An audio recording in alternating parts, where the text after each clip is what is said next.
Hello everyone, welcome again to our YouTube channel NK maths. आज की इस video में दोस्तों हम सीपीओ 2023 टीयर 1 के मैथ्स पेपर में जितने भी ज्योमेट्री क्वेश्चन पूछे गए थे उन सबको हम इस वीडियो में सॉल्व करने वाले हैं।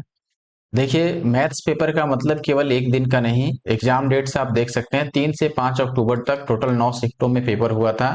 और इन पूरे 9 शिफ्ट में जितने भी ज्योमेट्री क्वेश्चन आए हैं लगभग 40 से आप ऊपर ही मान के चलो, तो लगभग 40 क्वेश्चन आए हैं और पूरे के पूरे सारे 40 क्वेश्चन हम इसी वीडियो में कवर करने वाले हैं। क्वेश्चन आपको हिंदी इंग्लिश दोनों में लिखा हुआ मिल जाएगा और एज इट इज क्लास की पीडीएफ आपको हमारे Telegram group NK maths Nandu Kumar पे मिल जाएगा। वहां पे जाके आप इसकी पीडीएफ डाउनलोड कर सकते हैं।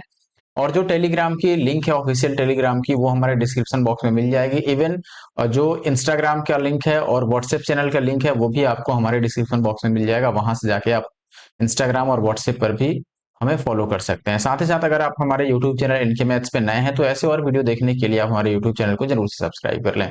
इससे पहले मैं आपको बता देता हूं कि एलजेब्रा का वीडियो मैंने अपलोड कर दिया है, जिसमें एलजेब्रा जो सीपीओ 2023 के क्वेश्चन पूछे गए हैं उनको मैंने सॉल्व किया है। ठीक है, उसके अलावा टॉप 30 सिलेक्टेड क्वेश्चन में भी मैंने सॉल्व किया है। जो पूरे सीपीओ के 9 शिफ्ट में जो भी 30 टॉप के क्वेश्चन पूछे गए हैं, चाहे वो कैलकुलेशन के हिसाब से हो या फिर टफनेस के हिसाब से हो, जिस भी हिसाब से हो, टॉप 30 क्वेश्चन मैंने सॉल्व किया है, वो जरूर आप देख लीजिएगा मेंस से पहले। ठीक है, स्टार्ट करते हैं। आप पहले क्वेश्चन से आपको पता होगा कि अब जो सीजीएल मेंस होना है वो सिंगल शिफ्ट में ही होगा।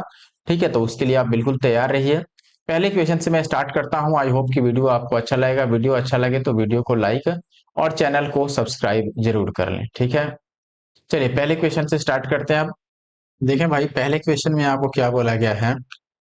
Two circles of radius 13 centimeter and 15 centimeter intersect each other at point A and B. If the length of the common chord is 12 centimeter, then what is the distance between their centers? देखो, मैंने यहाँ पे diagram already draw कर रखा है। इसमें दो circle से एक दूसरे को वो एक पॉइंट और इस पॉइंट पर इंटरसेक्ट करते हैं। ठीक है, एक की जो रेडियस है वो 13 है, एक की रेडियस 15 है। और ये जो कॉमन कॉर्ड है, लेट से दिस इज ए बी, इस ए बी की लेंथ कितनी है? 12। ठीक है, अब अगर ये 12 है तो इसका आधा कितना हो जाएगा? ये 6 हो जाएगा। ठीक है, और ये मान लो पी और क्यू है तो हमसे पी क्यू पूछा जा रहा है। इसको मान लो मैं बोलता हूं कि ये डी है। तो पहले अगर पीडी की हम बात करें तो ये 13 है और ये 6 है। ये तो 90 डिग्री पे इंटरसेक्ट कर रहा है, बाइसेक्ट कर रहा है, तभी ये पूरा 12 था तो ये 6 हो गया। ठीक है, अब अगर आप पीडी की लेंथ पूछोगे तो पीडी के लिए हम पाइथागोरस यूज कर लेंगे, जिसमें हो जाएगा 13 स्क्वायर माइनस 6 स्क्वायर। 13 का स्क्वायर 169, उसमें 6 का स्क्वायर 36 माइनस करोगे तो ये 133 आ जाएगा। अब जहां 133 दिख रहा है उसको आंसर आप लगा सकते हो, क्योंकि ए बी और सी में 133 नहीं है, केवल डी में है तो डी आंसर हो जाएगा। बाकी आप डी क्यू भी निकाल सकते हो। आगे अगर डी क्यू निकालोगे तो under root of 15 square minus 6 का स्क्वायर, 15 का स्क्वायर 225 माइनस 6 का स्क्वायर 36। ठीक है, तो ये आ जाएगा 15 में से 6 गया 9। ठीक है, ये 189 आ जाएगा। अब दोनों का सम कर लो, दोनों को प्लस कर लोगे तो ऑप्शन डी सही उत्तर आ जाएगा। ठीक है, देखें दोस्त, क्वेश्चन नंबर 2 में आपको क्या दिया गया है। What is the length of the transverse common tangent between two circles with radii 6 and 4 centimetre given that the distance between their centres is 14 centimetre. सबसे पहले आप समझ लो, मान लो ये दो सर्कल्स हैं, तो एक डायरेक्ट कॉमन टेंजेंट हम ड्रॉ करते हैं यहां से यहां तक। ये डायरेक्ट कॉमन टेंजेंट हुआ, इसको हम बोलते हैं डीसीटी। ठीक है, और अगर इसको मैं क्रॉस टाइप से इस तरीके से ड्रॉ करूं कि ये दोनों सर्कल्स को टच करे तो इसको हम ट्रांसवर्स कॉमन टेंजेंट बोलते हैं। देखो, डायरेक्ट कॉमन टेंजेंट निकालने का जो फॉर्मूला होता है ये होता है under root of d square minus r का स्क्वायर। डी यानी कि distance between the centres, and r capital R बड़े वृत्त की त्रिज्या और स्मॉलर आर जो है वो छोटे वृत्त का त्रिज्या है। ठीक है, और ऐसे ही ट्रांसवर्स कॉमन टेंजेंट निकालोगे तो फॉर्मूला डी स्क्वायर और माइनस आर प्लस आर का स्क्वायर। यहां पर हमसे पूछा गया है ट्रांसवर्स कॉमन टेंजेंट का लेंथ, तो हम ये फॉर्मूला अप्लाई कर देंगे डायरेक्ट। डी स्क्वायर यानी 14 का स्क्वायर 196, माइनस 6 में से 4 गया, 2 का स्क्वायर हो गया 4। सॉरी, यहाँ प्लस करना है ना, 6 4 10 का स्क्वायर 100, तो ये आ गया 96। 96 16 6 के 96 यानी कि 4 रूट 6। तो ये ऑप्शन डी जो है यहाँ पर सही उत्तर है। अगर अगले प्रश्न की बात करें तो एक वृत्त की एक त्रिज्याखंड का केंद्रीय कोण दिया है, चाप की लंबाई, वृत्त की त्रिज्या पूछ रहा है। अच्छा बताओ, केंद्रीय कोण यानी कि थीटा की वैल्यू आपको दे रखा है 45। चाप की लंबाई का फॉर्मूला होता है थीटा बाई 360 और इंटू 2 पाई आर। तो मैं लिख देता हूं थीटा यानी 45 बाई 360 और 2 पाई आर इट मीन्स 2 पाई हो गया 22/7, आर हमें फाइंड आउट करना है और ये 22 है, राइट। अब यहां से देखो, इससे ये कैंसिल आउट हो गया, 45 दूना 90, 9 चौके 36, तो आर की वैल्यू 7 चौके 28, यानी कि यहाँ पर भी ऑप्शन डी जो है वो राइट आंसर है। नेक्स्ट क्वेश्चन की बात करें, the perimeter of a sector of a circle is 24 centimetre and the radius is 3 centimetre, calculate the area of the sector. देखो सेक्टर इस तरीके का होगा, हम मान के चलते हैं, ठीक है, ये ओ हो गया, ए हो गया, बी हो गया, ये रेडियस है that is 3 and this one is also 3। और यहाँ परिमाप, परिमाप का मतलब ये पूरा आउटर लाइन जो है दिस वन, ये पूरा मिलाकर के 24 है। अगर ये 3 और 3 छोड़ दें तो केवल इतना आपके लिए कितना रह गया, 24 में से 6 माइनस कर दो तो ये 18 रह जाएगा, ठीक है। और ये अब चाप की लंबाई हो गया, लेंथ ऑफ द आर्क, और लेंथ ऑफ द आर्क हम कैसे निकालते हैं, थीटा बाई 360 और 2 पाई आर, ये आपको गिवन है कि अब 18 है और हमें बताना है theta by 360 and pi r square. त्रिज्या खंड का क्षेत्रफल यही होता है, ठीक है। अब देखो यहाँ पर हमें बेसिकली अगर मैं 2 से डिवाइड कर दूं दोनों साइड तो ये 2 गायब हो जाएगा, और एक बार आर से मल्टीप्लाई कर दूं तो ये आर स्क्वायर भी बन जाएगा, जो हमें फाइंड आउट करना है बेसिकली। तो यहाँ पर एक आर से अब मल्टीप्लाई कर दो तो ये 2 से कट जाएगा, 9 दूना 18, 9 और इंटू आर की जगह पर आप ले लो 3, तो ये 9 × 27 आ गया, जो कि ऑप्शन डी में है, और ऑप्शन डी यहाँ भी अपना सही उत्तर है। आगे बढ़ते हैं क्वेश्चन नंबर 5 की तरफ। यहाँ पर बोला गया in the two circles centered at O and O dash, the distance between the centers of both the circles is 17 centimeter. Point of contact of a direct common tangent between the circles are P and Q, यानी P और Q पर direct common tangent draw किया गया है, radii दोनों का given है, P Q बताना है। देखो अगर ये डायरेक्ट कॉमन टेंजेंट है तो मैंने अभी फॉर्मूला बताया था, under root of d square, d that means 17 square और माइनस आर का स्क्वायर, यानी कि 15 में से 7 गया तो 8 का स्क्वायर। अब 8, 15 और 17 का अगर ट्रिपलेट आपको याद है तो इजिली आप इसकी वैल्यू 15 बता पाओगे, that is option C. Otherwise आप कैलकुलेट कर लो, इतने महान तो हो ही, आप कैलकुलेट कर लोगे। The area of a sector of a circle of radius 8 centimetre formed by an arc of length, this is, arc का लेंथ दिया है, रेडियस दिया है, आपको एरिया बताना है। अभी मैंने बताया था कि आर्क के लिए जो फॉर्मूला होता है, ठीक है, वो होता है आपका theta by 360 and 2 pi r, और ये दिया है 4.6। अब अगर इस पूरे को हमें पाई आर स्क्वायर बनाना है तो हमें पहली बार 2 से डिवाइड करना होगा, दोनों साइड कर देंगे, फिर एक आर से मल्टीप्लाई करना होगा, इधर कर देंगे, बस 2 से इसको काटो 2.3 और आर की जगह पर भर दो 8, 8 या 24 का 4, लास्ट में 4 आएगा, that is option A. As simple as that, इतना मुश्किल काम ही नहीं है। अब क्वेश्चन नंबर हम 7 की तरफ बढ़ते हैं। यहाँ पर the radius of a circle is this, what is the circumference of the circle, तो ये होमवर्क हो गया, ये आप आंसर खुद से करना और आंसर लिखना हैशटैग एनके मैथ्स के साथ कमेंट बॉक्स में, इतना लिखने के बाद स्पेस देना और क्वेश्चन नंबर 7 का आंसर लिख देना। ये कह रहा है कि let see be a circle with center O and radius 5 centimeter. Let PQ be a tangent to the circle and A be the point of tangency. ठीक है, let be the point on PQ such that the length of PQ is 12 centimeter. If the line joining O and B intersect at the circle at R, find the length of BR. पहले मैं diagram ही draw कर देता हूँ वरना पढ़ने में confusion होगी। तो डायग्राम बनाना है तो पहले हम एक सर्कल को पकड़ते हैं, ठीक है। एक सर्कल हो गया जिसका सेंटर सी है, मान लिया हमने कि इसका सेंटर जो है यहाँ पे है, सी है। अब कह रहा है कि PQ इस वृत्त की स्पर्श रेखा और A पर इसका स्पर्श बिंदु है, B PQ पर एक बिंदु है। तो चलो मैं यहाँ से एक लाइन ड्रॉ कर देता हूं जो कि PQ का काम कर देगा। ये लेंथ हो गया, ठीक है। इसमें ये कह रहा है कि A पर इसका स्पर्श बिंदु है और PQ नाम है, तो मान लो ये P है और ये इस Q हो गया, ठीक है। अब ये कह रहा है कि माना B PQ पर स्थित एक बिंदु है और AB की लंबाई 12 है, ठीक है। रेडियस 5 है, इसमें ये भी गिवन है, तो यहां से मैं इसको ड्रॉ कर देता हूं। ये आपका रेडियस 5 हो गया और मान लेता हूं यहां पर पॉइंट B है, ठीक है। तो इसको भी हमें मिलाना होगा फिर, और आपको बोल रहा है कि AB की लंबाई 12 है, तो ये वैल्यू आपको, सॉरी, ये वैल्यू आपको 12 दे दिया, ठीक है ना। अब कह रहा है कि O और B को मिलाने वाली रेखा, O कौन है भाई, केंद्र है O, अच्छा C तो सर्कल ही था।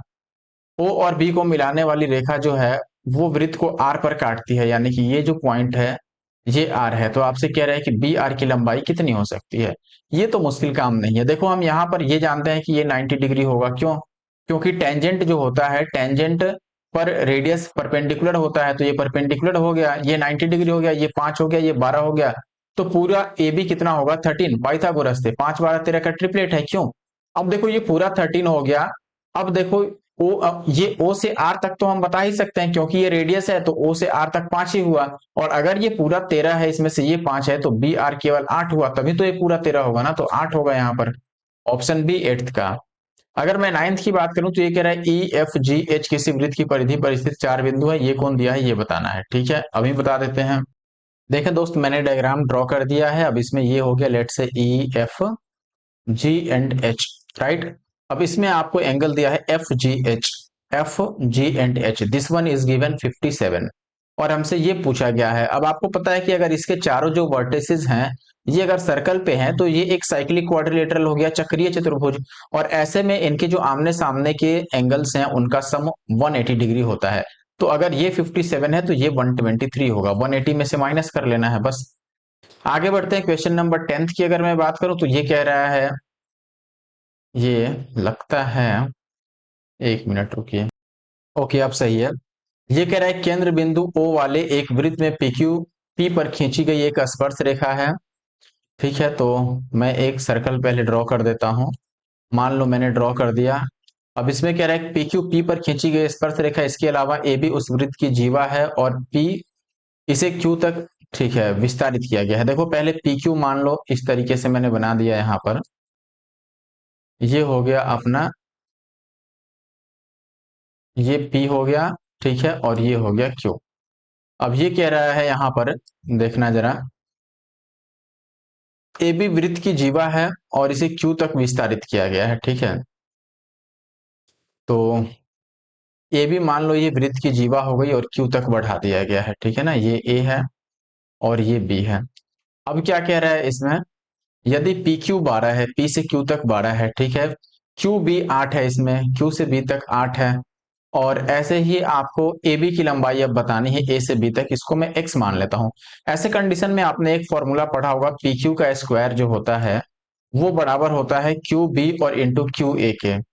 ठीक है, यानी कि आप क्यू ए और इंटू क्यू बी बोल सकते हो। ठीक है, इसमें वैल्यू पुट कर दो आप, पी क्यू के जगह पर 12 का स्क्वायर 144, और ए क्यू, ए से क्यू तक लिखना है तो वो आपका x प्लस 8 हो जाएगा, और क्यू भी तो 8 है ही। 8 से इसको काटोगे तो 8 एक बार में, 8 8 64, और माइनस 8 ये x की वैल्यू होगी, जो कि हो जाएगी x की वैल्यू 10। तो ऑप्शन ए सही है, 10वें का जो राइट आंसर है ए। अगर मैं क्वेश्चन नंबर 12 की बात करूं तो उस समचतुर्भुज का क्षेत्रफल बताना है जिसका एक भुजा का माप 17 और विकर्ण का माप कितना है 16। तो पहले अगर मैं समचतुर्भुज यहां पर बना ही डालूं, तो समचतुर्भुज का मतलब कुछ ऐसा, ठीक है, इस तरीके से। अब इसमें एक विकर्ण आपको दिया हुआ है, विकर्ण बोले तो डायगोनल, लेट से ये डायगोनल आपको गिवन है। ठीक है, अब इसमें ये डायगोनल जो है वो 16 है, लेट से ये 16 है और ये 17 है। और अब हमें इसका एरिया बताना है। देखो सबसे पहले अगर मैं यहां से दूसरा डायगोनल ड्रॉ करता हूं, तो आपको याद होना चाहिए और पता होना चाहिए कि एक रोम्बस में, यानी कि एक समचतुर्भुज में जो दोनों डायगोनल्स होते हैं विकर्ण, वो एक दूसरे को बाइसेक्ट करते हैं, यानी कि दो बराबर हिस्सों में काटते हैं। तो अगर ये 16 है, तो ये आधा यहां से यहां तक कितना होगा दोस्त, ये 8 होगा। और ये एक दूसरे को 90 डिग्री पर बाइसेक्ट करते हैं, ये भी पता होना चाहिए, तो ये 90 है। अब अगर ये 8 है और ये 17 है, तो ये कितना होगा 15, 8 15 17 का ट्रिपलेट, बस सीधी सी बात है। और अब इस त्रिभुज का क्षेत्रफल निकाल के हमें 4 गुना कर देना है, तो area of this triangle that is 1/2 base into height. अब यहां पर बेस हम ले लेते हैं 15 को, और हाइट ले लेते हैं 8 को, और इसको 4 टाइम्स कर दो, तो ये 2 चौके 8, 15 चौके 60, और 6 चौके 24, 240 is the answer, option D. आगे बढ़ते हैं अब। क्वेश्चन नंबर 13, ये कह रहा है A B is a chord of a circle having radius 1.7 centimetre, right. If the distance of this chord A B from the center of the circle is 0.8 centimeter, then what is the length of the chord AB? First of all we should draw the diagram. Okay, तो ये circle हो गया अपना। अब इसमें कह रहा है कि AB जो है वो एक कॉर्ड है, तो यहां पर एक कॉर्ड बनाना पड़ेगा हमें। ये कॉर्ड बना दिया हमने, अच्छा, अब रेडियस की जरूरत पड़ेगी तो रेडियस भी मैंने ऐसे ड्रॉ कर दिया फिलहाल के लिए, और इसमें वैल्यू पुट करते हैं। रेडियस जो है दैट इज 1.7, और कॉर्ड की जो लेंथ है वो आपको गिवन है कि ये 0.8 होगा। तो हमसे कह रहा है what is the length of the chord. अरे, ये कह रहा है कि the distance of the chord A B from the centre, sorry sorry, ये जो है ये डिस्टेंस ऑफ द कॉर्ड है, यानी कि यहां से यहां तक डिस्टेंस, ये 0.8 है और ये 90 डिग्री होगा अब, और ये दोनों बाइसेक्ट हो जाएंगे इसके द्वारा। लेट से ये अगर ए बी है तो ए बी जो है वो सी डी को बाइसेक्ट कर दिया यहाँ पर। अब ट्रिपलेट लग जाएगा, देखो ये अगर 8 है, ये 17 है, तो ये कितना होगा दोस्त, 15 होगा, सीधी सी बात है। और सब में डेसिमल लगा है तो यहाँ पर भी डेसिमल लगेगा। ये अगर 1.5 तो ये भी 1.5, और ये पूरा कितना हो गया 3। So that option D is the answer. आगे बढ़ते हैं, क्वेश्चन नंबर 14 पे आते हैं। यहां पर आपको साफ शब्दों में बोला गया है 42 सेंटीमीटर त्रिज्या वाले वृत्त में चाप के केंद्र पर बना कोण इतना है। चाप की लंबाई होती है थीटा बाई 360, थीटा है 60/360, और इंटू 2 पाई आर, 22/7, और आर यानी कि 42। आप कैलकुलेट कर लेना इसको आगे, इतना मुश्किल नहीं है। दो वृत्तों की त्रिज्याएं इतना इतना है, उभयनिष्ठ अनुप्रस्थ यानी कि ट्रांसवर्स कॉमन टेंजेंट की लेंथ दे रखी है, डिस्टेंस बिटवीन द सेंटर्स पूछा गया है। आपको पता है कि ट्रांसवर्स कॉमन टेंजेंट का जो फॉर्मूला होता है वो होता है D C T, this is equal to d square minus r plus r का स्क्वायर। दूसरा क्वेश्चन हमने आज का ऐसा ही किया है। तो डीसीटी की लेंथ आपको 20 दे रखा है, दोनों साइड स्क्वायर करें तो 20 का स्क्वायर 400, डी स्क्वायर पता नहीं है, और माइनस आर प्लस आर हम बता ही सकते हैं। 9 और 6 15 का स्क्वायर कितना हो जाएगा 225। तो यहां से डी स्क्वायर की वैल्यू हम इजिली बता पाएंगे, 9 6 15, ठीक है। 15 का स्क्वायर हमने लिख दिया, ये इधर आके प्लस होगा ना, तो ये 625 हो गया, तो डी की वैल्यू तो 25 हो जाएगा, कोई भी बता सकता है इजिली। आगे बढ़ते हैं, क्वेश्चन नंबर 16। एक वृत्त की जीवाएं ए बी और सी डी आंतरिक रूप से ई पर प्रतिच्छेद करती हैं। यदि सी डी 18 और डीई 5 है और ए ई भी दे रखा है तो बीई की लेंथ क्या है। पहले डायग्राम ही बनाते हैं। तो ये हो गया, मान लो सर्कल बनाता हूं मैं, ये हो गया सर्कल। दो इसमें कॉर्ड हैं जो इंटरनली एक दूसरे को इंटरसेक्ट करते हैं, ए बी और सी डी। तो मान लो ये ए बी हो गया और ये हो गया C D, this is A B and this one is C D. ये कहाँ पे एक दूसरे को क्रॉस करते हैं, ई पर। अब इसमें आपको वैल्यू गिवन है यहाँ पर, जैसे सी डी 18 है, सी से डी तक पूरा ही 18 है, ठीक है। अच्छा, डी ई 5 है, डी से ई तक 5 है, और पूरा अगर 18 था तो आप बता दो कि सी ई कितना हुआ भाई, 13 हुआ, तभी तो सी डी 18 होगा। अच्छा, ए ई 13 है, ए से ई तक 13 है, और आपसे ई बी पूछा गया, इसको अगर एक्स बोल दें। अब फॉर्मूला आपको पता होना चाहिए, ई से बी तक यानी एक्स, और गुणा में ई से ए तक यानी कि 13, इसकी वैल्यू 13 इंटू 5 के बराबर होगा। तो ये तो अब इजिली 13 से 13 कैंसिल आउट हो जाएगा, तो एक्स की वैल्यू 5 आ गई। अब ये नॉर्मल सवाल था तो इसमें हम क्या करें, ऑप्शन ए राइट आंसर हो गया, ठीक है। क्वेश्चन नंबर अगर मैं 17 की बात करूं तो यहां पर कह रहा है केंद्रों पी और क्यू वाले दो सर्कल्स हैं जिनका सेंटर्स है पी एंड क्यू, रेडियस है 6 और 4। अब ये इंटरनली एक दूसरे को perpendicular bisector P Q touch each other internally. If the perpendicular bisector of PQ meets the bigger circle in A and B, then what is the value of AB? देखो सबसे पहले डायग्राम बना, देखिए अब diagram मैंने बना दिया है। इसमें कह रहा है कि PQ जो है वो इनके सेंटर्स हैं। तो मान लेते हैं कि ये बड़े सर्कल का सेंटर हो गया P, ये छोटे सर्कल का सेंटर हो गया Q। अब चूंकि ये सेंटर्स हैं तो इनके रेडियस भी हम लिख देते हैं, यहाँ पर 6 और 4 हैं। तो छोटे वाले सर्कल का रेडियस Q से A तक मान लेते हैं कि चलो यहाँ Q और मैं N मान लेता हूं, तो क्यू एन क्या हो गया, यहाँ पर 4 हो गया, ठीक है। अच्छा, P से N तक कितना होगा, वो 6 होगा। अब P से N तक अगर 6 है और ये 4 है तो ये केवल हिस्सा कितना होगा, यहां से यहां तक केवल हिस्सा 2 हो गया, ठीक है। अच्छा, अब कह रहा है कि PQ का जो लंब समद्विभाजक है यानी कि परपेंडिकुलर बाइसेक्टर है वो AB पर मिलता है।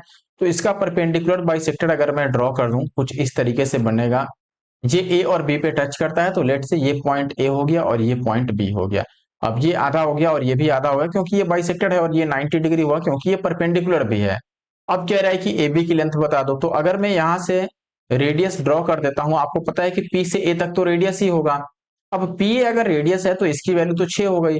अब यहां से मान लो मैं इस पॉइंट को नाम दे देता हूं कि ये जो है ये पॉइंट एम है, तो ए एम की लेंथ मैं बता सकता हूं और ए एम का डबल कर दूंगा तो यही आपका आ जाएगा ए बी। तो ये 2 टाइम्स ऑफ एम ए कैसे निकाल सकते हैं आप, 6 स्क्वायर माइनस 1 स्क्वायर जो कि होगा 35, 6 का स्क्वायर 36 माइनस 1, तो 2 रूट 35 यानी कि ऑप्शन डी सही है। बस डायग्राम का खेल है इसमें। दो वृत्त एक दूसरे को बाह्य रूप से सी पर प्रतिच्छेद करते हैं, स्पर्श करते हैं, सॉरी। ए बी दोनों वृत्तों की सीधी वहनिष्ठ स्पर्श रेखा है। ए और बी के संपर्क बिंदु, ए और बी संपर्क बिंदु हैं। कौन ये दिया है, कौन ये बताना है, ठीक है। दो वृत्त एक दूसरे को सी पर स्पर्श करते हैं यानी कि टच करते हैं। तो पहले मैं दो सर्कल ही ड्रॉ करता हूं। मान लो ये एक सर्कल हुआ और एक दूसरा सर्कल ये हो गया, ठीक है। दोनों एक दूसरे को पॉइंट सी पे टच करेंगे। अब ये कह रहा है कि ए बी सीधी उभयनिष्ठ स्पर्श रेखा है, तो ए बी मैं यहां से डायरेक्ट कॉमन टेंजेंट यहां से बना देता हूं, मैं नीचे लिख देता हूं, ठीक है। ये हो गया आपका ए बी और सी पे ये एक दूसरे को टच करते हैं। अब सी ए बी आपको दे रखा है यानी कि इनको भी मिलाने की जरूरत है। अच्छा, अब यहाँ पर एक चीज हमेशा याद रखना, एक बहुत अच्छा कॉन्सेप्ट है यहाँ पर, कि जब भी ऐसा डायग्राम बने ना, अब अगर मान लो यहां से मैं इसको मिलाता हूं, एक मान लो मैंने कोई पार्टिकुलर आपका ट्रायंगल बनाया है और यहां से मैंने एक लाइन ड्रॉ किया। अब ऐसे केस में हमेशा ध्यान रखना कि अगर ये तीनों लाइन सेम है ना, तो ऐसे में इनके सामने का जो ये वर्टेक्स है यानी कि जो शीर्ष है, यहाँ पे हमेशा 90 डिग्री का कोण बनेगा, ये ध्यान रखना। और यही चीज यहाँ पर भी फॉलो होता है, क्योंकि अगर मैं यहाँ पे एक लाइन ड्रॉ कर दूं तो आपको पता है कि अब ये पॉइंट P है, तो P से C और P से A दोनों ही बाह्य बिंदु से खींची गई स्पर्श रेखाएं हो गई। तो स्पर्श रेखा होने के कारण ये सेम हो जाएगा। ऐसे ही PC और AB भी इस सर्कल की टेंजेंट्स हैं, तो इनका भी लेंथ सेम हो जाएगा। और ये तीनों लाइन सेम होने का मतलब ऐसे केस में सी पर 90 डिग्री का कोण बनता है। और ए पर 55 आपको दिया ही है, ये 55 और ये 90। और बी हमसे पूछा, ए सी बी, ए सी बी पूछा है, ये दे ना दे ए सी बी ऐसे भी 90 डिग्री होगा, ये नहीं देता तो भी हम 90 डिग्री ही लगाते 18th का, राइट। अच्छा, अब बढ़ते हैं आगे हम, इसमें और कुछ दिमाग चलाने की जरूरत नहीं थी। दो संकेंद्रित वृत्तों में बाह्य वृत्त की त्रिज्या 6 है और इसकी 10 सेंटीमीटर लंबाई वाली जीवा पी क्यू आंतरिक वृत्त की स्पर्श रेखा है। तो वृत्त, आंतरिक वृत्त की त्रिज्या देखो क्या है। एक सर्कल है आपका जो इस तरीके से बना हुआ है, इसके अंदर ये कह रहा है संकेंद्रित वृत्त है यानी कि दोनों का सेंटर एक ही है। मान लो ये मैंने बना दिया। अब इसमें कह रहा है कि इस तरीके से लाइन ड्रॉ है कि जो कि अंदर वाले का टेंजेंट है और बाहर वाले सर्कल का कॉर्ड हो गया पी क्यू। अब इसकी लेंथ 10 दे रखी है, तो ध्यान रखना अगर मैं यहां से इसको ड्रॉ कर दूं और इसको मिला दूं, ठीक है। अब इसमें होगा क्या, ये लेट से O है, ये A है, ये B है और ये C है। तो OC क्या हो गया आपका, जो स्मॉलर सर्कल है उसका रेडियस हो गया, जो कि हमें पता नहीं है। OA जो आपका लार्जर सर्कल है उसका रेडियस है, और वो आपको 6 दे रखा है, तो ये 6 हो गया। 10 सेंटीमीटर लेंथ है इस कॉर्ड की, तो हाफ कितना हो जाएगा, 5 हो जाएगा। और ये यहाँ पे 90 डिग्री है, तो R की वैल्यू अब हम इजीली बता सकते हैं, that is 6 square minus 5 square. 6 का स्क्वायर 36, 5 का स्क्वायर 25, तो 6 5 11, under root of 11 is the answer, right. अब देखो, अगर आपको वीडियो अच्छा लग रहा है तो जरूर से वीडियो को लाइक कर दीजिए दोस्तों, और हमारे यूट्यूब चैनल एनके मैथ्स को ऐसे और वीडियो देखने के लिए जरूर से सब्सक्राइब कर लें, ठीक है। अच्छा, अब देखिए अगला सवाल है, किसी वृत्त की जीवा उसकी त्रिज्या के बराबर है, वृत्त के लघु चाप और दीर्घ चाप पर इस जीवा द्वारा बनाए गए कोणों का अंतर क्या होगा। मान लो मैं एक बात बताता हूं आपको कि ये एक सर्कल ड्रॉ कर दिया हमने, इसमें कह रहा है कि एक कॉर्ड भी ड्रॉ किया गया है। मान लो ये कॉर्ड है और इसकी जो लेंथ है वो रेडियस के बराबर है। अब एक बात आप ध्यान से आप लोग समझिए कि अगर ये रेडियस है लेट से, और ये रेडियस था ही, और ये कॉर्ड भी रेडियस हो गया, तो ये ट्रायंगल अब इक्विलेटरल ट्रायंगल हो गया, क्योंकि तीनों साइड सेम हो गया। यहाँ पर तीनों साइड जैसे सेम हुआ तो ये इक्विलेटरल ट्रायंगल हो गया। इक्विलेटरल ट्रायंगल होने के कारण इसके सारे एंगल 60 डिग्री के हो जाएंगे, और जो सेंटर पे एंगल बनेगा वो भी 60 डिग्री का होगा। अच्छा, अब अगर ये 60 डिग्री का हो गया तो इसके पीछे अगर मैं इसको बढ़ाऊं और बोलूं कि बताओ अब ये एंगल कितना होगा, तो आप इजीली बता दोगे कि सेंटर का आधा होता है हमेशा सरकमफ्रेंस पर बना हुआ एंगल। ये अगर 60 है तो ये 30 हो जाएगा। अब वैसे ही यहां पे अगर मैं एंगल बनाऊं, क्योंकि इसमें कह रहा है कि देखो लघु चाप यानी कि माइनर आर्क और जो मेजर आर्क है दोनों पर बना हुआ एंगल का डिफरेंस बताना है, तो ये 30 डिग्री हो गया माइनर आर्क का, सॉरी मेजर आर्क का, क्योंकि यहां से ये जो है वो मेजर आर्क है, तो इस पे बना हुआ एंगल 30 हो गया, और ये माइनर आर्क मैंने बना दिया इसमें एंगल। तो ये कितना होगा, अब ये चूंकि साइक्लिक क्वाड्रिलेटरल हो गया, अगर मैं इसका नाम एबीसीडी दे दूं, तो एबीसीडी जो है ये एक साइक्लिक क्वाड्रिलेटरल है, इसलिए डी पर जो एंगल बनेगा वो 30 को हम 180 में से माइनस कर देंगे तो ये 150 हो जाएगा। अब इसका और इसका डिफरेंस बताना है, वो 120 हो गया, ऑप्शन बी। ये ऑलरेडी मैंने शिफ्ट वाइज वाले सॉल्यूशन में या फिर टॉप 30 क्वेश्चन वाले में करा रखा है, अगर आपने नहीं देखा है तो देखो यार, करते क्या हो फिर। The length of the common chord of two intersecting circles is 24 centimetre if the diameter of the circles are 30 centimetre and 26 centimetre, then the distance between the centres. तो पहले मैं डायग्राम बनाता हूं फिर से। ये हो गया सर्कल, ठीक है, टू इंटरसेक्टिंग सर्कल है, तो इसको छोटा ही बनाना चाहिए था, सॉरी, ये छोटा बना दिया हमने, बहुत ज्यादा छोटा तो नहीं बना पाए। चलो ऐसे हो गया। अब इसमें कह रहा है कि कॉमन कॉर्ड की लेंथ दे रखी है, तो पहले कॉमन कॉर्ड ही बना लेते हैं। ये हो गया कॉमन कॉर्ड यहां से यहां तक। और जब इसकी बात आई है तो इन सब की बात भी आ ही सकती है, इसीलिए मैं पहले ही डायग्राम ड्रॉ कर देता हूं। अब देखो इसमें कह रहा है व्यास 30 और 26 है, ठीक है। व्यास का मतलब कि डायमीटर गिवन है, तो ये रेडियस हम लिख सकते हैं कि ये 15 हाफ हो जाएगा और इसका आधा 13, ठीक है। और ये मान लो पी क्यू है, हमें पी क्यू की लेंथ बतानी है, डिस्टेंस बिटवीन द सेंटर्स।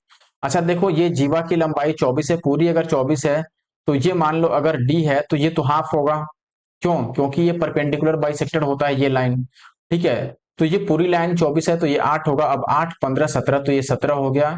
और ये 8 है और ये 13 है, तो ये कितना होगा आपका, ये तो हमें कैलकुलेट करना पड़ेगा, ठीक है। ये 13th है।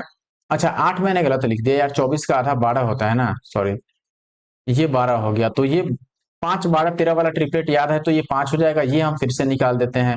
ये 15 है, ये 12 है, देखो 5 तिया 15 है, 4 तिया 12 है, तो 3 तिया 9, ये 9 होगा। तो ये 9 5 14 पूरा, यानी कि ऑप्शन ए 21 का सही है, ठीक है। 3 4 5 के ट्रिपलेट को ये 3 टाइम्स किया है। आगे बढ़ते हैं, अब 21 का ए हो गया। अब अगर मैं 22 की तरफ बढ़ता हूं तो ये कह रहा है कि if the hypotenuse of a right angle triangle is 29 centimetre and the sum of other two sides is 41 centimetre, then the difference between the other two sides. देखो ये कह रहा है कि यदि एक समकोण त्रिभुज का जो कर्ण है वो 24 है और बाकी की जो दो भुजाएं हैं उनका योगफल आपको दिया है 41, तो शेष दो भुजाओं का अंतर पूछ रहा है। देखो हमेशा याद रखना कि जो ये आपका राइट एंगल ट्रायंगल है इसमें कई सारे ट्रिपलेट्स होते हैं जो आप याद रख सकते हैं, जो पाइथागोरस जो थ्योरम होता है उसको फॉलो करते हैं। जैसे सबसे बेसिक 3 4 5, फिर आपका आता है 5 12 और 13, फिर 8 15 और 17, फिर 7 24 और 25, और इन्हीं का भाई है एक आपका जो कि होता है 13 14 और 13 14 15 नहीं, 13 14 15 का तो एरिया बस याद रखना होता है। एक और आपको याद रखना है 21 20 21 और 29, ठीक है, 20 21 और 29। तो यहां पर देखो ये डायरेक्ट इस पे सेट हो रहा है। आप चाहो तो हालांकि इसको पाइथागोरस से बना सकते हो, लेकिन अगर डायरेक्ट आपको ये याद है तो आप यहाँ पर ये हाइपोटेनस हो गया 29, शेष दो भुजाओं का सम यहाँ पर दे ही रखा है कि वो 41 है। तो इससे हम क्लियरली ये पता लगा पा रहे हैं कि ये यही लाइन दे रखा है, तो यहां से इनका डिफरेंस 1 आएगा और 1 आंसर हो जाएगा। अदरवाइज आप यहाँ पर ये 29 मान लो, इसको x मानो और इसको 41 माइनस एक्स, और यहाँ पे पाइथागोरस लगा तो बन जाएगा, लेकिन वो लॉन्ग मेथड हो गया, फिर टाइम टेकिंग हो जाएगा। The areas of two triangles are in the ratio 4 and this height का भी रेशियो गिवन है, find the ratio of their base. देखो एरिया आपको पता है कि एरिया का जो रेशियो होता है ये 1/2 बेस इंटू हाइट होता है, ठीक है। और दूसरे का भी 1/2 और बेस इंटू हाइट लिखोगे। और ये एरिया का रेशियो आपको दिया है कि ये 4 और 3 है। अब इसमें देखो 1/2 दोनों में कॉमन है, कैंसिल आउट हो जाएगा, और हाइट का रेशियो 6 5 दे ही रखा है। हमसे बेस का रेशियो पूछा गया है, तो ये b1/b2 और हाइट का रेशियो 6 और 5 दे रखा है, और इधर 4 और 3 हो गया। अब अगर मैं काटूं तो ये 3 दूना 6, ये 2 दूना 4, तो ये 3 तिया 9 और ये 5 दूना 10, तो 10 और 9 आ जाएगा, 10 और 9 का मतलब ऑप्शन ए, ठीक है ना। तो 25 का जो राइट आंसर बनता है दोस्त मेरे वो है ए। 9 10 में कंफ्यूज मत होना, ठीक है ना। अगला प्रश्न है, for a triangle ABC D and E R the two points on AB and AC such that AD is 1/6 of AB and AE is 1/6 of AC।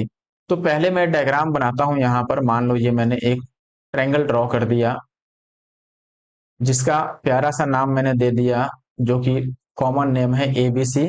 इसमें यहां पर AB और DE, AB और AC पर दो पॉइंट्स हैं, देखो AB और AC पर पॉइंट्स हैं D और E, तो ये D हो गया और ये E हो गया।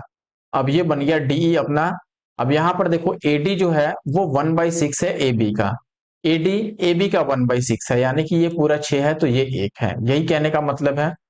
अच्छा, यहाँ पर ए ई 1/6 है ए सी का, ए ई यानी कि ये एक है तो ये पूरा कितना है 6। इसमें कहने का मतलब ये हुआ, या इसको x मानोगे तो ये 6x, और इसको अगर y मानोगे तो ये 6y, ये भी आप कह सकते हो। BC आपको 22 दे रखा है, ये 22 है, तो आपसे कह रहा है DE बता दो।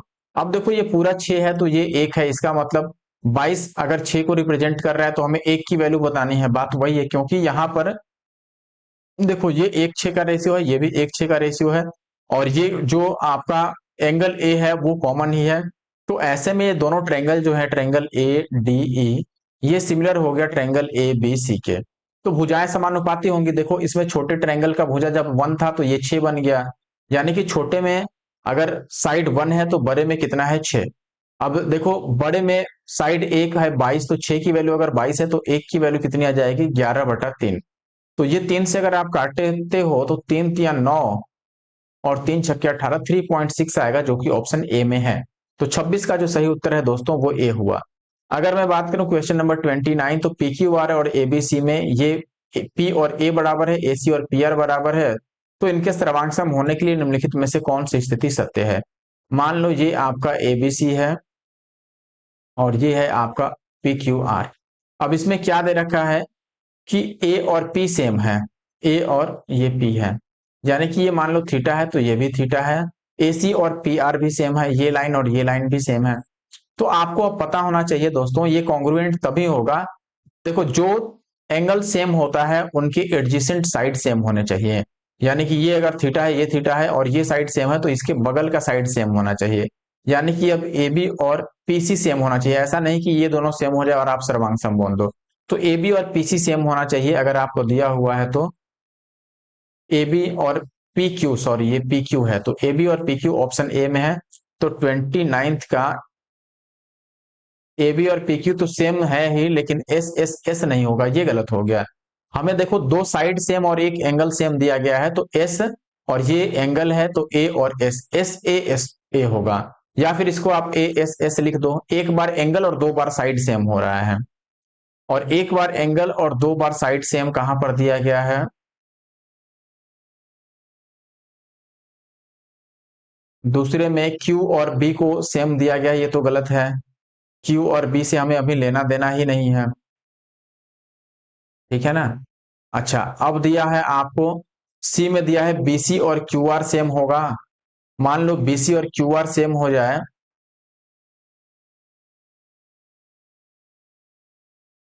तो भी नहीं होने वाला है। BC पहला जो एंगल दिया है वो P और A सेम दिया है, ठीक है। अब BC और QR के सेम होने से कोई फर्क नहीं पड़ेगा ना, BC और QR हो ही नहीं सकता है फिर। तो D बचता है आपका, देखो AB और PQ सेम होना चाहिए, ठीक है। और भुजा, कोण और भुजा से ये सर्वांग सम हो जाएगा, बिल्कुल डी जो है वो सही। क्वेश्चन नंबर 30 की बात करें तो ये कह रहा है त्रिभुज पी क्यू आर एक त्रिभुज है, सॉरी पी क्यू आर एक त्रिभुज है जिसका अंतः कोण क्यू और बाह्य कोण आर के समद्विभाजक एस पर मिलते हैं। मान लो एक ट्रायंगल मैंने यहाँ पे ड्रॉ कर दिया इस तरीके से, इसको भी बढ़ा लेते हैं आगे, ठीक है ना। इसमें दे दिया है ये P है, Q है और R है। अब ये कह रहा है कि कोण Q अंतः कोण, Q का अंतः कोण यानी कि ये वाला, और R का बाह्य कोण, R में देखो ये अंतः कोण हुआ और ये बाह्य कोण हुआ, तो बाह्य कोण का समद्विभाजक। ऐसे कह रहा है कि इनको आगे बढ़ाने पर ये आके मिलते हैं S पर, यहाँ पे मिल रहे हैं। और क्यू एस आर ये जो एंगल है ये 40 है, तो P का मान क्या होगा, ये फॉर्मूला आपको पता होना चाहिए दोस्तों कि P का जो डबल होता है वो S के बराबर होता है ऐसे केस में। तो ये 40 है तो ये 20 होगा, डबल डबल होगा, सॉरी 80 होगा। 30 का जो राइट आंसर होगा दोस्तों वो होगा डी। फॉर्मूला उल्टा बेसिकली लिख दिया हमने, ठीक है ना। P जो होता है वो S का डबल होता है, ठीक है, ये याद रखिएगा। आगे बढ़ते हैं, अगला सवाल है आपका, मान लीजिए त्रिभुज एबीसी और पी क्यू आर दोनों सर्वांग सम है। ये बना दिया मैंने एबीसी, बनाने की जरूरत नहीं थी लेकिन आपको समझाने के लिए मैंने बना दिया ये पी क्यू आर। अब ये कह रहा है ए और पी 90 है, ये भी 90 है और ये भी 90 है, बीसी 17 है, ये 17 है, पी आर 8 है। पी आर अगर 8 है तो ये भी तो फिर 8 हो गया, क्यों, तो ए भी बताना है। अब 8 17 और 15, 8 15 17 का ट्रिपलेट लगता है 8 15 एंड 17, बस तो 15 आंसर हो जाएगा ऑप्शन डी 31 का। अच्छा, अब 30 सेकंड की बात करें तो एक त्रिभुज एबीसी में बी 90 डिग्री है। मान लो ये बी है, ये ए हो गया, ये सी हो गया, और ये हो गया आपका 90 डिग्री। सी 45 है। अब ये 90 है, ये 45 है, तो ये भी 45 हो जाएगा। ए सी है 4, ये 4 है, तो आपसे बी सी पूछ रहा है। अब ऐसे में देखो, जब भी ये 45 है, तो ये वाला साइड और ये वाला साइड सेम हो जाएगा। अब ये अगर 1 होता है और ये 1 होता है, तो ये √2 होता है। ये आपने हाइट एंड डिस्टेंस या ट्रिगो में पढ़ा होगा। तो अगर रूट दो 4 को रिप्रेजेंट कर रहा है, तो एक को कौन सा रिप्रेजेंट करेगा? हमें बीसी यानी 1 यूनिट की वैल्यू बतानी है। तो जब √2 की वैल्यू 4 है, तो 1 की वैल्यू 4/√2, या फिर √2 से मल्टीप्लाई कर दो, तो ये 2 दूना 4, यानी कि ये 2√2 हो जाएगा। और फिर से डी अपना उत्तर हो जाएगा। और इस बार इस वीडियो में डी बहुत सारा उत्तर आ रहा है। Find the area of a triangle whose length of two sides 4 × 5 centimetre and angle between them is 45। देखो, अगर किसी ट्रायंगल में दो साइड्स 4 और 5 और इनके बीच का एंगल दिया हुआ है 45, ऐसे केस में आपको फॉर्मूला पता होना चाहिए कि area of the triangle that होता है 1/2 इंटू ए बी और साइन थीटा। ए बी यानी कि थीटा क्या, अगल बगल का साइड्स। तो ये 1/2 ए और बी यानी कि 4×5 = 20, और साइन थीटा साइन 45 की वैल्यू होती है 1/√2। इससे कट जाएगा 10 बार में। और अगर मैं √2/√2 से मल्टीप्लाई कर दूं, तो ये 2×5 = 10। इट मीन्स ये 5√2 आ जाएगा, जो कि ऑप्शन ए में है। और बहुत समय बाद ऑप्शन ए अपना उत्तर आ गया। आगे बढ़ते हैं क्वेश्चन नंबर 34 की तरफ। यहां पर बोला गया है in a triangle P Q R, ये सारे कोनों का माप दिया गया है, शॉर्टेस्ट साइड और longest side of the triangle respectively. देखो, अगर ये पी क्यू आर है, आपको ये चीज पता होना चाहिए कि किसी भी ट्रायंगल में जो सबसे बड़ा एंगल होता है, उसके सामने का साइड सबसे बड़ा होता है। यानी कि अगर मान लो पी यहाँ पे 3 है, क्यू 4 है और आर 8 है, तो इसमें सबसे बड़ा जो एंगल हुआ वो 8 हुआ, तो इसके सामने का साइड पी क्यू सबसे बड़ा हुआ। फिर 4 है, तो इससे ठीक छोटा कौन सा होगा 4 के सामने वाला साइड, यानी कि पी आर। और सबसे छोटा 3 के सामने वाला साइड, यानी कि क्यू आर। तो हमसे कह रहा है कि सबसे छोटी और सबसे बड़ी, तो 3 के सामने वाली सबसे छोटी क्यू आर और पी क्यू सबसे बड़ी क्यू आर और पी क्यू, यानी कि सी। तो 34 का सी। 35 पे आते हैं। त्रिभुज एल एम एन में ओपी एम एन के समांतर खींचा गया एक रेखाखंड है। तो पहले मैं त्रिभुज एल एम एन बना देता हूं। ठीक है, ये हो गया एल एम और एन। ओपी जो है वो आपका क्या कह रहा है, ओपी एम एन के समांतर खींचा गया एक रेखाखंड हो गया। ओपी एल एम और एम एन को ओ और पी पर प्रतिच्छेद करता है, ये सब सही है। अब ये कह रहा है कि एल एम 15 है। देखो, एल से एम तक ये पूरा कितना है दोस्तों, 15 है। ओ एम 4 है, ओ से एम तक 4 है, यानी कि ये हो गया 11। सही बात है, 11 और 4 पूरा 15 हो जाएगा। अच्छा, पी एन 5 है, पी से एन तक है 5। और एल एन की लंबाई पूछिए, एल एन की लंबाई तो मान लेते हैं पहले इसकी एक्स। अब इसकी अगर मैंने एक्स मान लिया, आपको पता है दोस्तों कि ऐसे में ये दोनों, मैं अब आगे ज्यादा इसमें नहीं बात करूंगा, बस ये समझ लो कि ये छोटा वाला ट्रायंगल जो है वो बड़े ट्रायंगल एल एम एन के क्या हो गया, सिमिलर हो गया। तो ऐसे में भुजाएं समानुपाती हो जाएंगी, यानी कि 11/15 आप लिखोगे, 11/15 ये हो जाएगा एक्स और बटा इस टोटल के, तो एक्स और वाई टोटल x+5 हो जाएगा। ठीक है, क्रॉस मल्टीप्लाई कर दो तो 11x और 11×5 = 55, 11x और प्लस 55, और इधर 15x, तो यहां से 4x की वैल्यू आ गई 55। तो x की वैल्यू आ गई 55/4। 4 से अगर डिवाइड करते हो आप 55 को, तो ये 13×4 = 52, और पॉइंट हो जाएगा दोस्तों 3। तो 4×7 = 28 और 4×5 = 20। तो 13.75 हो गया x की वैल्यू, ये वैल्यू केवल 13.75। तो ये पूरी 13 और 5 18.75 हो जाएगा। पूरा हमें बताना है ना एल एन, तो एल एन हो गया आपका 18.75। दैट इज ऑप्शन ए। 35 का ए हुआ। 36 की बात करें तो एक समबाहु त्रिभुज है पी क्यू आर, एस जो है वो पॉइंट है साइड क्यू आर पर। इस तरह की क्यू आर जो है वो 3QS के बराबर है, पी क्यू 9 है, लेंथ ऑफ पी एस पूछ रहा है। तो पहले मैं एक यहां पर डायग्राम ही बना देता हूं इस तरीके का। देखो, ये हो गया पी क्यू और आर। अब इसमें देखिए, क्यू आर जो है वो क्यू एस का 3 टाइम्स है। क्यू आर क्यू एस का 3 टाइम्स है, और एस इस पर एक पॉइंट है, तो इसको भी मैं मिला ही देता हूं। ठीक है, देखो, एस जो है वो यहां पर एक पॉइंट है।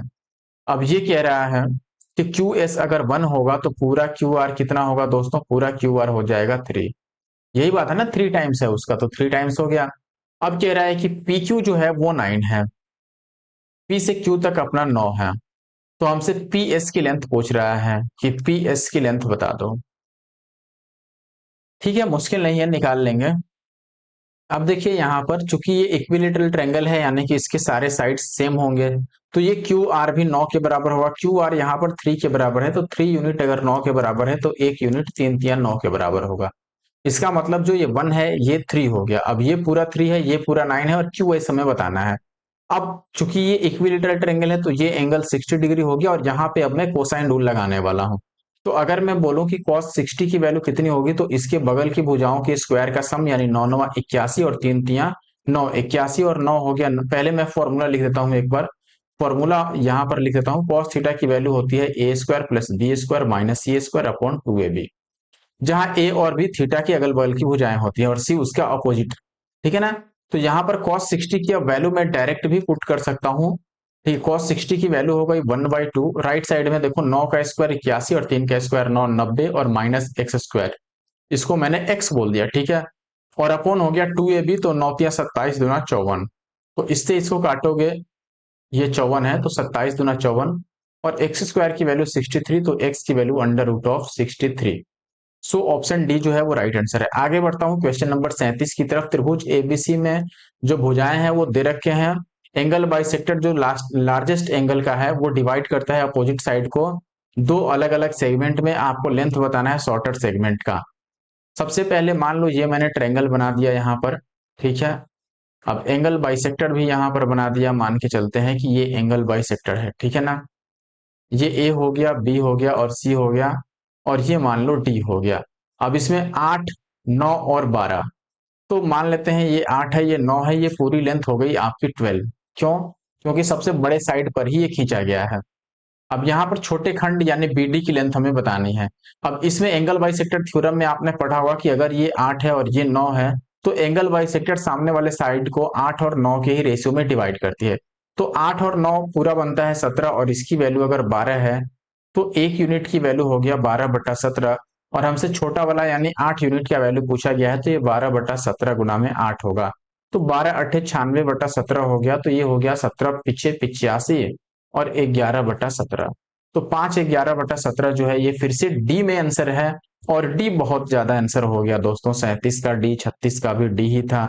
38 पे आते हैं। ये त्रिभुज पी क्यू आर में पी 90 है, आर इतना है, तो ये बताना है। पहले मैं ट्रायंगल ही ड्रॉ कर देता हूं। मान लो ये ट्रायंगल हुआ आपका, ये हो गया अपने पास पी।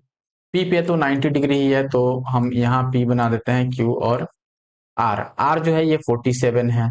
ठीक है, ये जो है ये 90 है, और पी एस जो है पी एस ये क्यू आर पे परपेंडिकुलर है, तो यहां से मैंने परपेंडिकुलर ड्रॉ ही कर दिया। ठीक है, ये पी एस हो गया, ये 90 डिग्री हो गया। अच्छा, अब कह रहे हैं क्यू पी एस एंगल का बताइए। क्यू पी और एस, अच्छा ये एंगल पूछ रहा है। अच्छा बताओ, ये कौन नहीं बता सकता है? इजीली बता सकते हैं। ये अगर 47 है तो ये तो हम बता ही सकते थे, क्योंकि ये पूरा 90 था। तो 90 माइनस 47, 90 माइनस 47 यानी कि 3 ऐड कर दो तो 50 और 3 53, ये हुआ था। 53 बोल रहा हूँ, 43 ही होगा ना। ठीक है, तो 7 3 10 4 4 8 9, ये 43 है और ये 90 है, तो ये एंगल क्यों नहीं बता सकते हैं हम? 90 माइनस 43 होगा, तो ये फिर से 47 ही आ जाएगा। तो 38 का जो राइट आंसर हुआ वो सी हो गया दोस्तों। अब 39 पे आते हैं। यहाँ पर देखिए त्रिभुज एबीसी में कह रहा है कि the bisector of angle ABC, bisectors of angle ABC and angle ACB intersect करते हैं ओ पे। चलो मैं पहले डायग्राम बनाता हूं, फिर कुछ भी करेंगे। ये हो गया पहले ट्रायंगल ए बी सी। अब ये कह रहा है कि देखो ए बी सी के, यानी बी के बाइसेक्टर और सी के बाइसेक्टर। चलो ये बी का बाइसेक्टर हो गया और ये सी का बाइसेक्टर हो गया। ये बाइसेक्टर जो है वो ओ पे टच करते हैं, टच कर दिया। और ये बी ओ सी का मान 125 है, तो हमसे बी ए सी यानी इसका मान पूछा गया है। आपको पता होना चाहिए कि ये चूंकि एंगल बाइसेक्टर है तो ये इन सेंटर हो गया, और आपको इन सेंटर के पास जो एंगल बनता है ये बनता है 90 और प्लस a/2। ठीक है, तो यहाँ पर देखो आई का वैल्यू 125 दे रखा है और माइनस का ये 90 हो गया, इक्वल टू a/2।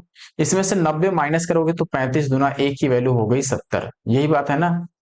ठीक है, तो a की वैल्यू 70 जो कि ऑप्शन ए में है, तो a का वैल्यू एक ऑप्शन के ही बराबर है। क्वेश्चन नंबर 40, त्रिभुज PQR एक राइट एंगल ट्रायंगल है Q पे, और PQ जो है वो x माइनस वाई है। तो पहले मैं PQR बना ही देता हूं।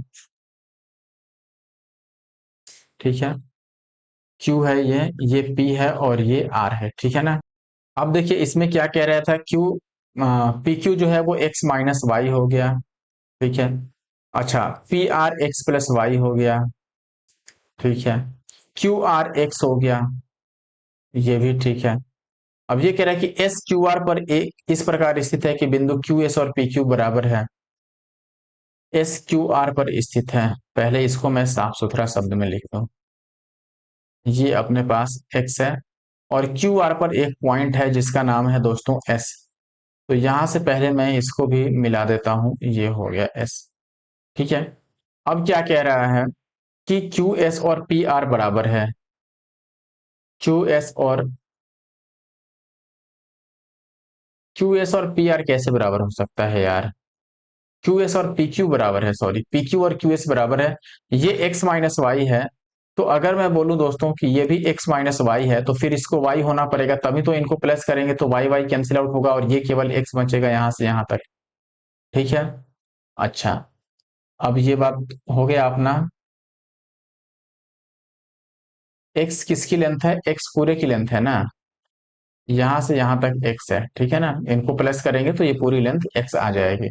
अब कह रहा है कि x और y के किसी भी मान के लिए क्यू एस और एस आर का रेशियो क्या होगा। क्यू एस और एस आर का रेशियो किसी भी मान के लिए पूछ रहा है, यानी कि y और x का हम कोई सा भी वैल्यू ले सकते हैं, लेकिन कोई सा भी वैल्यू हमें वही लेना होगा जो ट्रिपलेट को फॉलो करता हो। तो मान लो एक है x, एक है x माइनस वाई और एक है x प्लस वाई।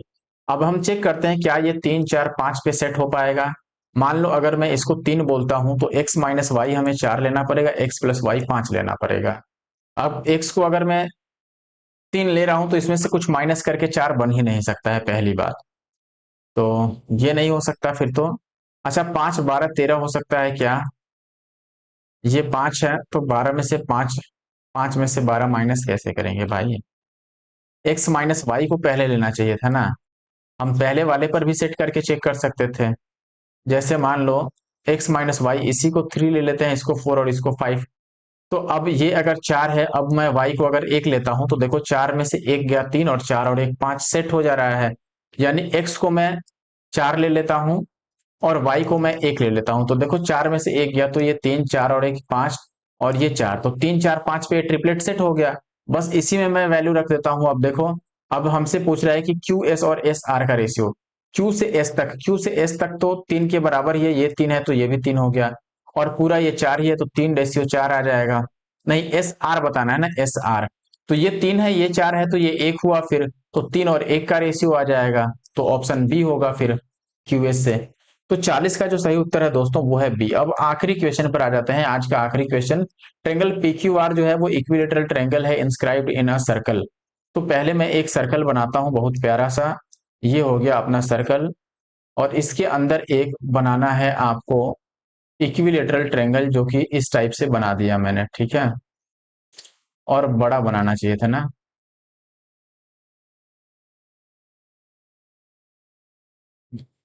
ये लगभग ठीक है।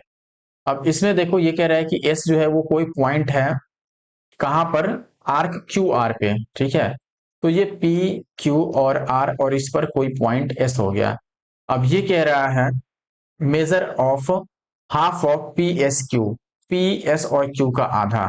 तो पहले पी एस क्यू को ही मैं मिलाता हूं, इसको तो पहले पूरा कर दूं। ये मैंने मिला दिया और इसका आधा हमें बताना है। ये जो एंगल होगा ना इसका आधा, सबसे पहले ये इक्विलेटरल ट्रायंगल था तो इसके सारे एंगल 60 होंगे, ये भी 60 और ये भी 60। अच्छा आपने एक फॉर्मूला पढ़ा होगा कि किसी भी सर्कल में अगर ये एक कोई कॉर्ड है तो ये एक ही साइड में जितना भी एंगल बनाएगा वो सेम बनाता है, यानी कि ये थीटा है तो ये भी थीटा और ये भी थीटा, ये तो आपने पढ़ा होगा। तो ये अगर 60 है तो ये भी 60 हो जाएगा, कैसे क्योंकि ये जो आर्क है यही आर्क तो बना रहा है, यही आर्क एंगल यहाँ पे भी बना रहा है और यहाँ पर भी। तो ये अगर 60 तो ये भी 60, और इस 60 का आधा बताना है तो वो 30 हो जाएगा, ऑप्शन डी। और आखिरी क्वेश्चन का भी आंसर डी आया। तो बहुत सारा डी आंसर आया है इस बार। इस वीडियो में बस इतना ही दोस्तों। वीडियो कैसा लगा जरूर बताना। आपको पता है कि क्यों बीच में वीडियो नहीं आ रहा था, आप लोगों के लाइक और कमेंट नहीं करने की वजह से। और साथ ही साथ आप वीडियो को शेयर भी नहीं कर रहे हो, और देखने वाले लोगों को तो पता नहीं क्या हो गया, ठीक है। लेकिन मैं आशा करता हूँ कि इस वीडियो पे व्यूज, लाइक और कमेंट्स भी अच्छे आएंगे। और फिर जल्द ही हम मिलेंगे नेक्स्ट वीडियो में, ठीक है। बाकी अगला वीडियो कौन सा है आप जरूर से मुझे कमेंट करके बता सकते हैं कि किस टॉपिक पे अगला वीडियो लाया जाए। Thank you for watching the video. मिलते हैं नेक्स्ट वीडियो में। लाइक जरूर करके जाना और साथ में कमेंट भी जरूर करके जाना।